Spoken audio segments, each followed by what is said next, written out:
사역자들이 이렇게 우스갯소리로 주일은 안식일이다, 네, 그런 이제 표현들을 하는데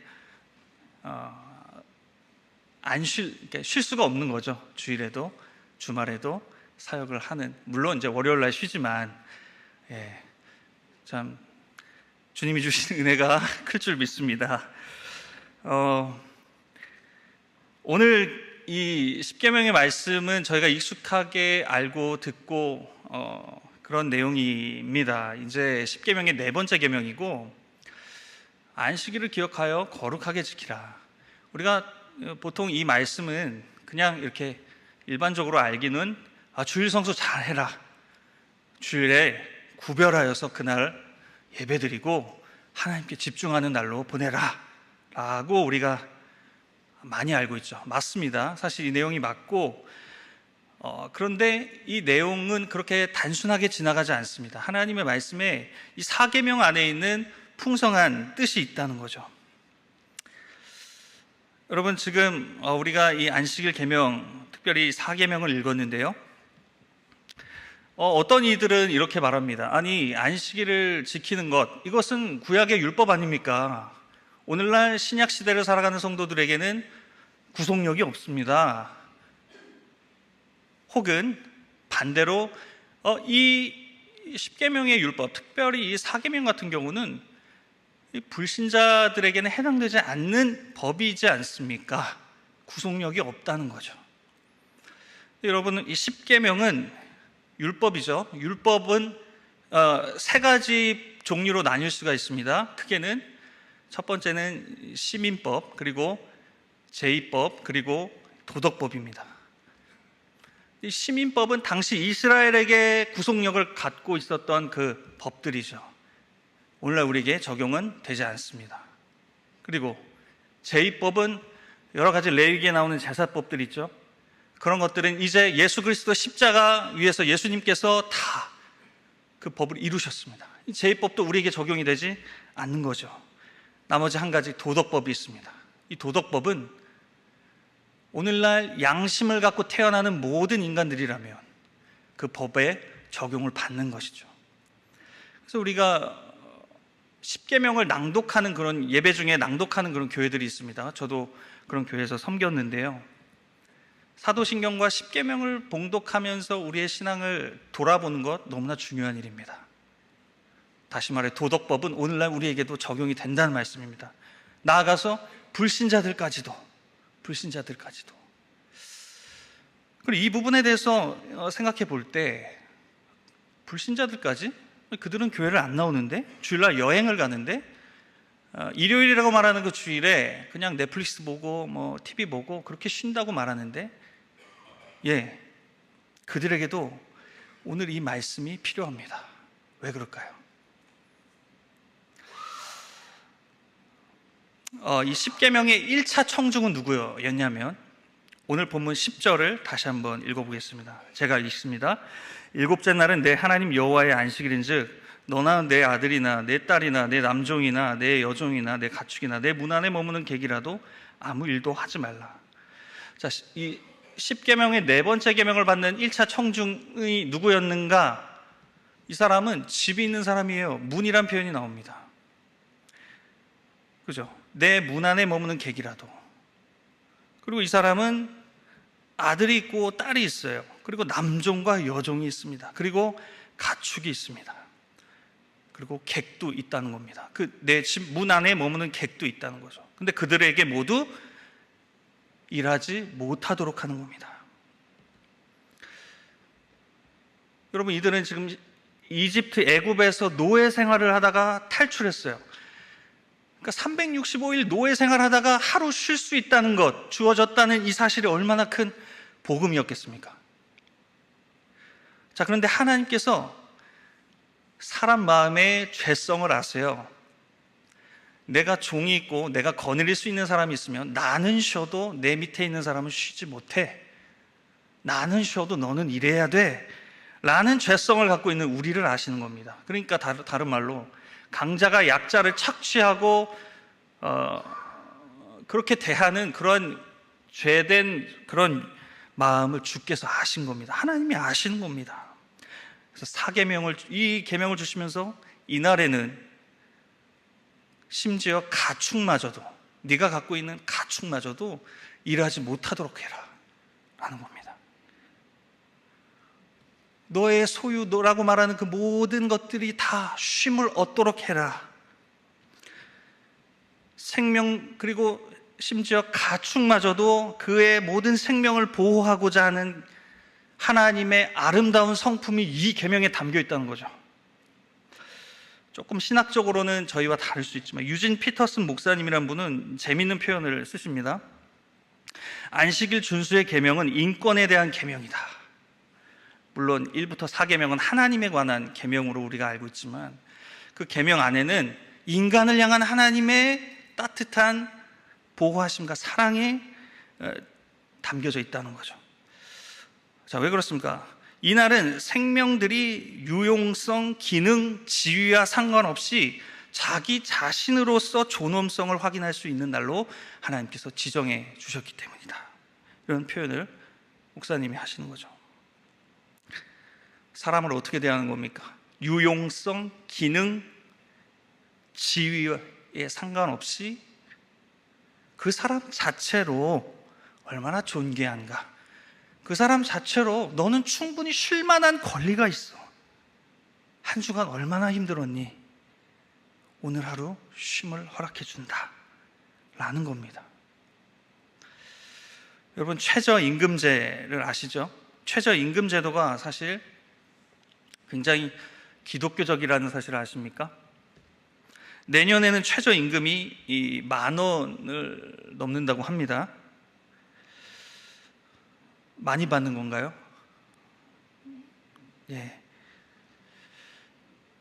어찌됐건 최저임금제는 뭐냐면 일을 아무리 못하더라도 일을 잘하는 사람이 있을 거 아니에요. 일을 못하는 사람도 상대적으로 있을 겁니다. 그러면 우리 마음이 그 일 못하는 사람 돈을 뺏어서 일을 잘하는 사람한테 줘버리고 싶어요. 더 효과적으로 뭔가 더 일 잘하는 사람이 많은 것을 하면 좋지 않겠습니까? 자, 이게 뭐예요? 사람을 그저 유용성, 기능으로만 대하는 거죠. 그런데 최저임금제도는 당신이 사람이라면, 다시 말해서 당신이 하나님의 형상이라면 이 정도는, 최소한 이 정도는 대우를 받아야 합니다. 이 밑으로는 안 됩니다. 왜요? 당신이 일을 못했더라도 당신은 하나님의 형상이라고요. 이렇게 안식일을 제정하신 이 계명의 1차적인 목적이, 물론 하나님을 섬기는 부분도 있겠지만 약자들, 그들의 인권을 보호하고 모든 생명들이 쉴 권리를 주셨다는 말씀을 드리는 겁니다. 자, 그런데 이 말씀을 들으시면서 여러분 어떠십니까? 나는 지금 구약에 사는 사람도 아닌데요, 나는 노예 신분도 아닌데요 라는 생각이 드실 수도 있죠. 더욱이 우리는 2004년부터 무엇이 시행되고 있냐면 주 5일제가 시행되고 있습니다. 나는 일주일에 2번 쉰다고요. 하루 8시간, 그래서 주 40시간을 사업장이나 학교에서 학습하는 그 제도권 안에 살고 있지 않습니까? 처음에 이 주 5일 제도가 시행될 때 우리나라 망하는 거 아니야? 뭐 그랬는데 그렇습니까? 뭐 노동 집약적 사회인 우리나라가 망하는 거 아닌가? 아니에요. 자, 그러면 물어봅니다. 우리 스스로에게 물어봅니다. 그래서 여러분 마음의 쉼을 더 얻고 계십니까? 훨씬 더 예전에 주 5일제가 아닐 때보다 더 마음의 여유를 갖고 계십니까? 찾아보니까요, 만성피로증후군이라는 질병이 있습니다. 근데 이 만성피로증후군 학회도 있더라고요. 이 학회에서 무엇을 조사하냐면 매년 조사를 하는 거예요. 근데 이제 보니까 우리나라의 만성피로증후군 진단을 받은 환자가 매년 25,000명으로 증가하고 있다고 합니다. 그러니까 10년 전에에 비하면 7.5배가 증가했다고 합니다. 근데 재미있는 사실은 무엇인지 아십니까? 지난 10년간 근무 시간은 한 달에 16시간 감소했고 연으로 치면 192시간이 감소했다고 합니다. 무슨 말입니까? 일의 분량은 줄어들었는데 여전히 어때요? 피곤한 거예요. 여러분 피곤하시죠? 오후에 얼마나 피곤하십니까? 왜 이렇게 피곤할까요? 이상하지 않습니까? 주님이 사랑하는 자에게 잠을 주신다는데 아니요, 피곤해요. 이것에 대해서는 다양한 원인이 있을 수 있겠습니다. 그런데 한 가지 추정할 수 있는 이유는 분명한 사실은 이런 문제들은 꽤나 정신적인 문제라는 겁니다. 그러니까 내가 물리적으로 육체적으로 뭔가 노동을 하지 않더라도 우리는 충분히 피로감을 느낄 수 있는 존재라는 겁니다. 우리는 정신적인 존재라는 거예요. 그냥 몸을 움직여서 일을 하느냐 마느냐 문제가 아니라는 겁니다. 이 한병철 교수님이 쓰신 피로사회라는 책이 있습니다. 철학과 교수님이신데 이 책에서 이러한 말을 하면서 이 사회를 꼬집고 있습니다. 성과 사회에서 무한정한 할 수 있음은 긍정적인 조동사이다. 과거의 규율 사회 등 적대성 내지 부정성을 바탕으로 한 과거 사회에서는 현재 부정성이 제거되고 긍정성이 지배하는 사회로 변했다. 이 어려운 말인데요. 자, 그래서 성과 사회에서는 우울증 환자와 낙오자를 만들어냈다. 쉽게 설명드리면 이런 겁니다. 과거 사회에서는 규율이 존재했다는 거예요. 그 규율이 엄격해서 당신은 이 직장에 들어가지 못합니다. 당신의 신분은 이거잖아요. 당신은 이 직장에서 일 못합니다. 라는 것이 많았다는 거예요. 그런데 현대에서는 이런 것들이 사라져 버렸습니다. 좋은 거 아닙니까? 자, 그런데 이 현대가 문명이 발전이 점점 더 발전을 이루면서 뭐가 생겨난 거예요? 무한정한 할 수 있음. 내 신분이 어떻더라도 내가 노력하고 내가 성취하면 나는 할 수 있는 거야. 이 시대가 어느 시대인데, 이 시대가 이렇게 발전했는데 안 되는 건 없는 거야. 무한정한 할 수 있음 때문에 성과 사회가 어떤 사회로 바뀐다? 피로 사회로 바뀐다. 피로한 사회. 예를 들어 이런 겁니다. 콜센터에 전화를 겁니다. 아니 지금 이 브랜드의 이 좋은 브랜드의 제품을 샀는데 왜 이런 문제가 있는 거죠? 고객님 참 진정하세요. 뭐 이렇게 설명을 합니다. 안 들려요. 왜 안 되냐고요? 되게 하라고요.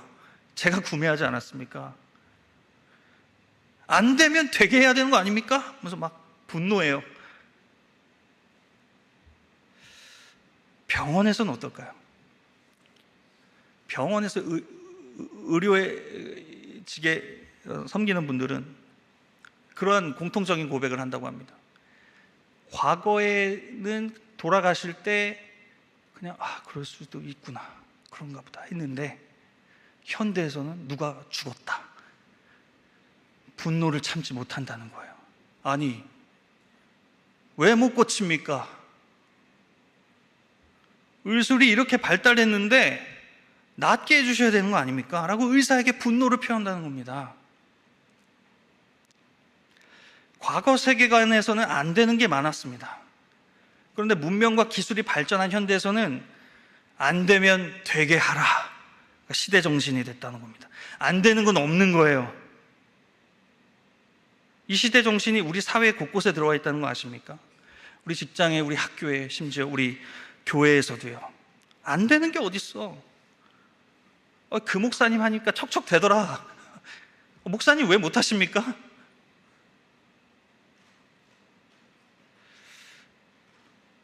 많은 성과를 내야 되는 것이 당연한 것이 되어버렸습니다. 안 되면요, 나는 무능한 사람이 되어버리는 겁니다. 그러니까 나는 될 때까지 피곤한 겁니다. 이런 시대 속에서 살면서 우리가 물리적으로 일을 안 한다고 하더라도요, 다시 말해서 근무 시간이 줄었는데 주 5일을 살아가는데, 그래서 여행도 가고 뭐 이렇게 하는데 우리는 주 5일을 일한다고요. 근데 그 5일이 나를 숨막히게 해요.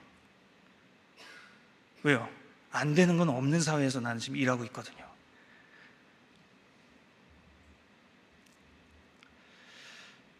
또 이런 게 있습니다. 일을 하면서 내가 입증받고 싶습니다. 내가 이 일을 잘 해내지 못하잖아요? 나는 증명받지 못하는 것 같은 거예요. 나는 인정받을 수 없는 거죠. 죽어라 이랍니다. 그래서 죽어라. 내가 나를 쉬지 못하게 하는 거예요. 그냥 일 자체만 하면 안 됩니까? 아니요. 일이 되게 하는 그 일이 될 수 있도록 하는 그 압박감을 짊어지는 일을 동시에 합니다. 우리는. 왜요? 성과 사회에서 나는 이 일을 해내지 못하면 무능한 사람이 되니까. 다른 사람이 치고 올라오니까 여러분은 잘릴 수도 있습니다. 학생이십니까? 여러분은 밀려날 수가 있어요. 이게 나를 못 쉬게 만드는 겁니다. 공교롭게도 이러한 내용이 사역에도 굉장히 비슷하게 적용된다는 거 아십니까? 한번 설교를 합니다. 하나님 은혜를 주셨습니다. 그래서 이제 우리 성도님들이, 특별히 우리 목사님들에게 목사님 오늘 감사합니다, 은혜 받았습니다, 이런 인사 주시잖아요. 너무 감사한 인사인데 이런 인사를 듣게 되잖아요. 다음 주엔 더 잘해야 되는데, 다음 주에 그 말씀 안 하시잖아요. 내가 뭘 잘못했지? 역시 오늘 설교는 그게 문제였어. 막 파싱을 합니다. 막 자기 전에 그 표현은 하지 말았어야 되는데.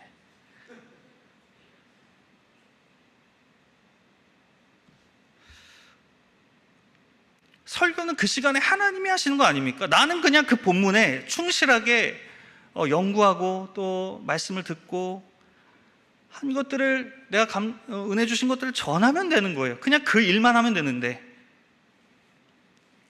내가 입증받고 싶은 거예요. 난 더 잘해야 되는데, 지난주에 그런 말씀 해주셨는데 다음 주엔 실수가 없어야 될 텐데. 부교육자들은 설교 기회가 많이 안 돌아옵니다. 한 번 할 때 제대로 홈런 치고 싶은 거예요. 그러니까 아주 더 애를 쓰는 거예요. 설교하는, 준비하는 일 외에 다른 어떤 것들 동원하는 겁니다. 설교가 퍼포먼스입니까? 찬양 인도가 퍼포먼스입니까? 그때 그 감사 표현, 그 감동이 그날 그 이후에 또 안 나오면 안 되는 겁니까? 이 시간은 하나님이 받으시는 시간 아닙니까? 하나님이 역사하시는 시간이잖아요. 그래서 성도님들께서도 도와주셔야 돼요. 그냥 은혜 받으셨으면 감사합니다, 오늘 말씀 감사합니다, 이렇게 해주셔도 좋겠습니다. 왜냐하면 저를 가르치면 이 설교자들은 참 부족하기 때문에, 연약하기 때문에. 여러분, 그렇다면 우리는 어떻게 안식을 누릴 수 있을까요? 안식을 누릴 수 있는 방법은 무엇일까요? 오늘 이 사계명은 출애굽기에서는 창조의 맥락에서 말씀하십니다. 신명기 5장에서는 구원의 맥락에서 이 10계명을 말씀하시지만 출애굽기 20장은 창조, 하나님이 창조를 6일 동안 일하시잖아요. 그리고 7째 날 쉬셨단 말이죠. 내가 6째 날까지 일한 것처럼 너희도 열심히 일해야 한다. 도덕적인 책임감을 갖고, 그리고 7째 날은 쉬어라. 나를 의지해라. 나를 예배해라. 이걸 이제 가르쳐 주시는 거 아니겠습니까? 자, 11절 말씀을 제가 다시 읽겠습니다. 오늘 본문 11절 말씀. 이는 엿새 동안 나 여호와가 하늘과 땅과 바다와 그 가운데 모든 것을 만들고 7째 날에 쉬었습니다. 그러므로 나 여호와가 안식일을 복되게 하여 그날을 거룩하게 하였느니라. 아멘. 자, 창세기 1장에 보면 하나님께서 창조의 일을 행하시는데 엿새 동안 창조하시죠. 그리고 7번째 날에 쉬셨습니다. 그리고 나서 너희도 쉬어야 한다라고 말씀하시는 거예요. 아니, 하나님이 쉬시는 거랑 우리가 쉬는 거랑 무슨 관련이 있습니까? 이런 관련이 있는 겁니다. 자, 보십시오. 하나님께서 엿새 동안 빛과 궁창, 물과 땅, 이 달과 해와 달과 씨 맺는 채소와 씨 맺는 열매, 나무, 이 별, 새와 짐승, 그 육축들을 다 만드시고 마지막에 누굴 만드셨어요? 인간을 만드셨죠. 자, 이것은 무엇을 말씀하시는 겁니까? 인간이 뭘 할 게 있습니까? 하나님이 다 만들어 주셨다고요. 너는 만들어지자마자 여섯 번째 날에 사람이 만들어지자마자 하루가 지나고, 하루가 지난 뒤에 만물을 만끽하는 겁니다. 일곱 번째 날에 우와, 하나님 나를 이렇게 먹이시는 거, 날 위해 이렇게 만들어 주셨군요. 그래서 창세기 1장 28절 말씀, 하나님이 그들에게 복을 주시며 하나님이 그들에게 이르시되 생육하고 번성하여 땅에 충만하라, 땅을 정복하라, 바다의 물고기와 하늘의 새와 땅에 움직이는 모든 생물을 다스리라 하시니라. 아담아, 너는 내가 창조한 것을 봐라. 이 모든 것을 너는 누릴 수 있다. 정복해라, 다스려라, 땅에 충만해라. 너는 애쓰지 않아도 내가 내 삶을 돌본다, 이거 아닙니까? 너는 내가 준비한 것으로 살아간다. 그렇다고 해서 아담이 일을 안 했습니까? 아니요. 창세기 2장 15절 말씀, 여호와 하나님이 그 사람을 이끌어 에덴 동산에 두어 그것을 어떻게 합니까? 경작하며 지키게 하시고.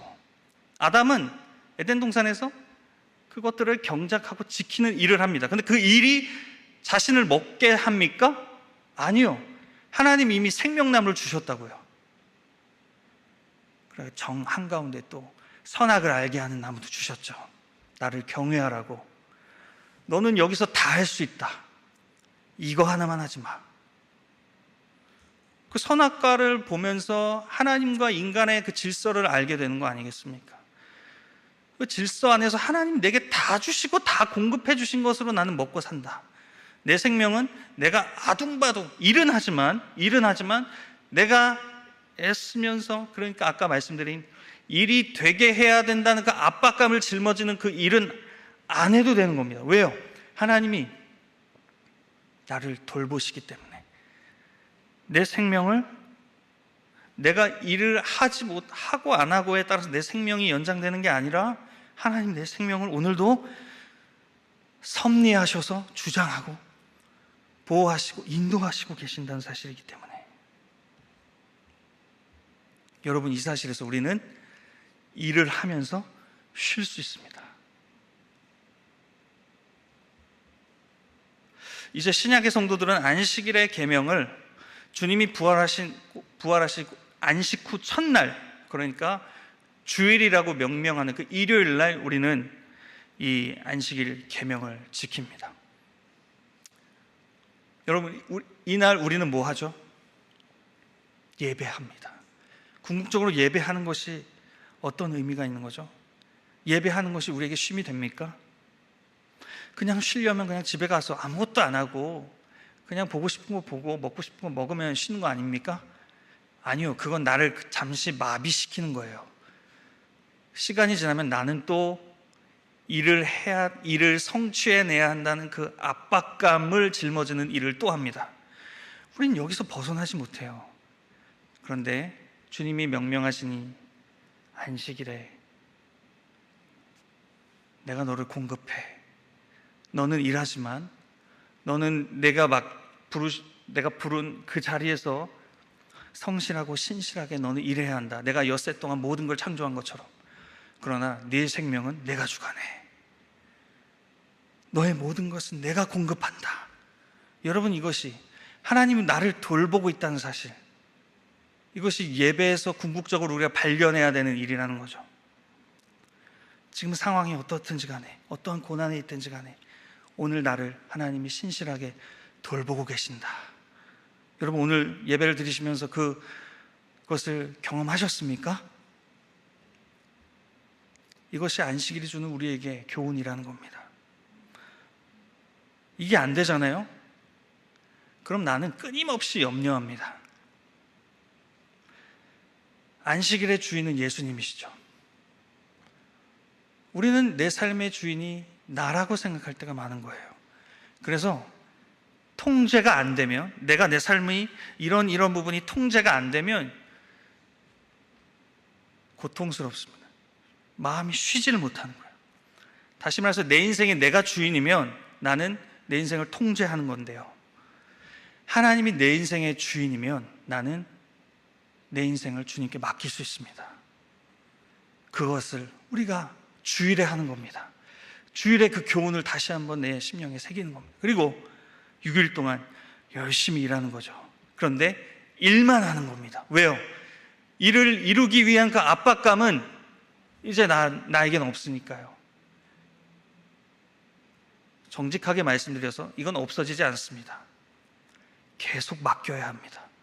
하나님, 제가 또 불안합니다. 또 두렵습니다. 그 일을 어떻게 해야 될까요? 여러분의 인생의 주인이 하나님이시기를 축복합니다. 그래서 모든 것을 내 뜻대로 안 되는 것이 얼마나 많아요. MBTI 보면 이 J형과 P형이 있어요. J형은 끊임없이 계획합니다. P형은 별로 계획하지 않아요. 누가 더 스트레스 많이 받을까요? 근데 P형도 꽤 스트레스를 많이 받습니다. 왜냐하면 계획을 안 할 수가 없거든요. 나름대로 계획을 합니다. 원래 계획하지 않는 사람인데 계획을 열심히 합니다. 근데 그게 내 뜻대로 통제가 됩니까? 안 되면 좌절하는 거예요. 그래서 다음부터 나 계획 안 해, 이렇게 되는 겁니다. 여러분, 우리의 삶의 통제권이 누구에게 있습니까? 나에게 있습니까? 내 삶에 예기치 못한 상황이 발생할 때 나는 어찌할 바를 모르고 어떻게 합니까? 끊임없이 나를 쉬지 못하게 하실 겁니까? 저는 이 말씀을 오늘 준비하면서 신대원 때 어떤 교수님이 하신 말씀이 생각났습니다. 제가 사역을 하면서 이 양복이 뭐길래 항상 부담감을 느끼는 이 양복 한 벌을 입을 때마다, 주일마다 이렇게 옷을 입을 때마다 부담스럽죠. 내가 뭐라고 하나님께서 사역자로 부르셨는가? 그리고 말씀을 전하게 하시고 사역을 하게 하셨는가? 오늘 내가 잘할 수 있을까? 나는 한없이 부족한데. 마치 오병이어의 그 굶주린 남자만 5,000명이니까요. 여자와 아이들만 합치면 15,000명 이상이 될 겁니다. 그 많은 굶주린 군중 앞에 나는 오늘 서야 되는데 내가 가지고 있는 것은 떡 5개와 물고기 2마리밖에 되지 않아 보이는 거예요. 하나님, 난 너무 초라합니다. 오늘 많은 사람들이 예배를 드릴 겁니다. 하나님, 제가 그 일에 쓰임을 받으려고 주님 보내신 거 아니겠습니까?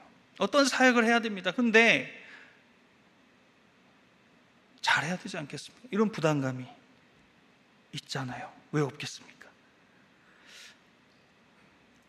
그런데 그런 말씀이 생각나는 거죠. 기천아, 내가 내 백성을 먹인다. 너는 그저 오병이어를 드리면 돼. 하나님께서 하나님의 백성을 부요하게 하신 줄 믿습니다. 믿으십니까? 네가 그 수많은 사람들을 먹일 거라고 생각하니? 내가 한다. 나는 그저 오병이어를 그냥 주님께 드리는 일만 하면 되는 거예요. 그게 잘 될까? 그리고 두려움, 염려는 주님이 돌보시고 주님이 먹이시는 믿음이 있다면 나는 내 일만 하면서 쉴 수 있는 겁니다. 그런데 이게 한 번에 안 되죠. 끊임없이 기도해야 하고, 또 염려하지만 하나님, 또 염려를 주님께 맡깁니다 라고 기도하게 되는 거죠. 여러분, 오늘 설교를 마무리합니다. 오늘이 도덕법인 10계명의 4계명, 안식일을 창조의 맥락에서 우리가 생각해 보면서 우리는 일상에서 최선을 다해 성실하게 일해야 합니다. 그런데 그 일이 잘 될까? 그 일을 통해 내가 입증받을 수 있을까? 라는 두려움과 모든 것들을, 염려는 하나님께 맡기시기를 축복합니다. 그래야 내가 쉴 수 있는 겁니다. 하나님이요, 하나님의 때에 선하게 이루세요. 믿으십니까? 창조가 다 되고 나서 하나님이 보시기에 심히 좋았더라, 심히 좋았더라 하시잖아요. 우리는 하나님 보시기에 심히 좋은 존재로 창조되었단 말이죠. 과정에 있습니다. 우리는 그 예수 그리스도의 형상을 닮아가는 과정 중에 있습니다.